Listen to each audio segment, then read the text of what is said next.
اگر تم وہ کر لو تو پھر تمہاری اللہ اور اس کے رسول سے محبت ہو جائے گی اور اللہ تعالیٰ اور اس کے رسول کی تمہارے ساتھ محبت ہو جائے گی. کیوں جی؟ محب بھی بن جاؤ گے اور محبوب بھی بن جاؤ گے. محب بھی بن جاؤ گے اور محبوب بھی بن جاؤ گے.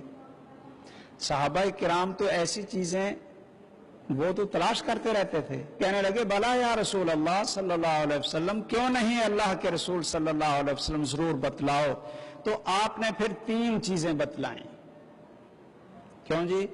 آپ بھی چاہتے ہیں نا کہ ہماری محبت ہمارے دلوں میں اللہ تعالیٰ اور اللہ کے رسول سے محبت ہو جائے اور ان دونوں کی ہمارے ساتھ محبت ہو جائے، ہم ان کے محبوب بھی بنے اور وہ ہمارے محبوب بنے. یہ ہم سارے چاہتے ہیں نا. اچھا، یہ پھر اکیلا نا جھنڈیاں لگانے سے کام نہیں ہوگا. ہاں جی، جھنڈیاں لگانے سے کام نہیں ہوگا، دیگ پکانے سے کام نہیں ہوگا. یہ پتہ کس سے کام ہوگا؟ سنیے، فرمایا فَلْيَصْدُقْ حَدِيثَهُ إِذَا حَدَّثَ وَلْيُؤَدِّ أَمَانَتَهُ إِذَا تُؤْمِنَ وَلْيُحْسِنْ جِوَارَ مَنْ جَاوَرَهُ. یہ 3 کام کرو. پھر یہ بڑے مشکل کام ہے جی.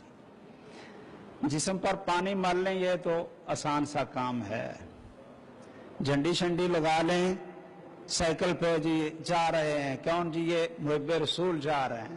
اچھا، آپ نے فرمایا یہ 3 کام کرو. یہ 3 کام محبوب بھی بنو گے، محب بھی بنو گے. لیکن کریں کیا؟ یہ کام مشکل بڑے ہیں جی.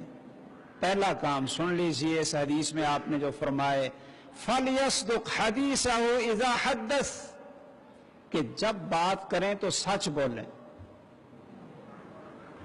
ہاں جی،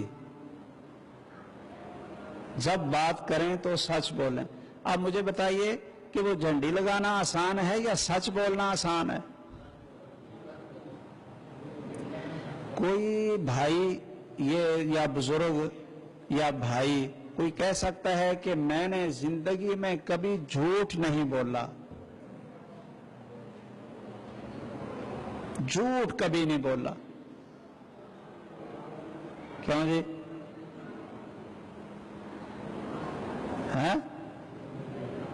کوئی نہیں بول رہا. یہ بابا جی سوچ رہے ہیں کوئی کہ میں یعنی بابا جی کو پوچھ رہے ہیں اپنے ساتھی سے کہ میرے بھائیوں کتنا مشکل کام ہے کہ بیٹا ہو، بھائی ہو، زمین کا جھگڑا ہو، اس میں پھنسے ہوئے ہوں اور باپ کو یا بھائی کو گواہی دینی پڑ جائے تو وہ اپنے بیٹے اور بھائی کے خلاف گواہی دے گا؟ کیوں جی؟ عدالت میں جج کے سامنے جا کر یہ کہے کہ جج صاحب ٹھیک ہے یہ میرا بیٹا ہے لیکن یہ جھوٹ بولتا ہے. کیوں جی؟ ٹھیک ہے یہ میرا بھائی ہے، زمین کا جھگڑا ہے، پلاٹ کا جھگڑا ہے، لیکن یہ جھوٹ بولتا ہے، میری گواہی اس کے خلاف ہے. ہاں جی، کوئی ہے؟ جھنڈیاں لگا کر ہی سارا پیار اور ساری محبت آ گئی. فَلْيَصْدُقْ حَدِيثَهُ إِذَا حَدَّثَ، جب بات کریں اگر اللہ کے رسول سے سچی محبت ہے تو جھوٹ نہ بولیں. وَلْيُؤَدِّ أَمَانَتَهُ إِذَا تُؤْمِنَ، اور اپنی ذمہ داری کو پورا ادا کریں، امانت کے اندر خیانت نہ کریں. ایک خیانت ہوتی ہے مالی، آپ کے پاس کسی نے امانت رکھی ہو آپ اس میں خیانت نہ کریں. اس طرح کے تو ہمارے کافی بھائی ہوں گے. کیوں جی؟ مالی امانت ادا کرنے والے. ایک امانت ہوتی ہے راز کی امانت. کیوں جی؟ راز کی امانت، کہ کسی نے آپ کو راز بتلا دیا تو آپ اس کو افشا نہ کریں، وہ آپ کے سینے میں ایسا دفن ہو کہ قبر تک ساتھ جائے. کیوں بھئی؟ یہ آپ کسی کے راز کی حفاظت بھی کر لیتے ہیں، یا وہ عورتوں کی طرح کہتے ہیں